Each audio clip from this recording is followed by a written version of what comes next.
ذوالفقار علی بھٹو کی پانسی کو عدالتی قتل قرار دینے کا صدارتی ریفرنس سماعت کے لیے مقرر کرنے کا فیصلہ۔ السلام علیکم ناظرین، میں ہوں شہاب خان اور آپ دیکھ رہے ہیں ایم پی نیوز۔ اہم خبر سے آپ کو آگاہ کرتے چلے کہ سپریم کورٹ نے پاکستان پیپلز پارٹی کے بانی اور سابق وزیر اعظم ذوالفقار علی بھٹو کی پانسی کو عدالتی قتل قرار دینے کا صدارتی ریفرنس سماعت کے لیے مقرر کرنے کا فیصلہ کیا ہے۔ میڈیا رپورٹس کے مطابق ذرائع کا کہنا ہے کہ پانسی کو عدالتی قتل دینے کا ریفرنس آئندہ ہفتے سماعت کے لیے مقرر ہونے کا امکان ہے۔ ذوالفقار علی بھٹو سے متعلق صدارتی ریفرنس کی سماعت لارجر بینچ کرے گا۔ صدارتی ریفرنس کی سماعت چیف جسٹس قاضی فائز عیسیٰ کی سربراہی میں ہوگی۔ یاد رہے کہ پاکستان پیپلز پارٹی کی حکومت نے 2011 میں صدر آصف علی زرداری کے ذریعے سپریم کورٹ میں ریفرنس دائر کیا تھا۔ بہت شکریہ۔ مزید خبروں اور اپڈیٹس کے لیے دیکھتے رہیے ایم پی نیوز۔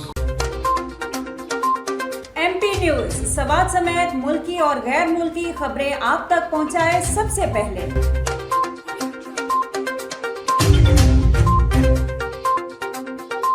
دن بھر کی تازہ ترین خبریں ہوں یا عوامی مسائل ہوں، ایم پی نیوز کی سکرین پر سب سے پہلے۔ سیاسی میدان ہو یا ہو کھیل کا میدان، ہم پہنچائیں گے سب سے پہلے خبر ایم پی نیوز پر۔ اب آپ کی آواز بنے گا ایم پی نیوز سب سے پہلے، تو ابھی فیس بک پر اور یوٹیوب پر سبسکرائب کیجیے ایم پی نیوز کو۔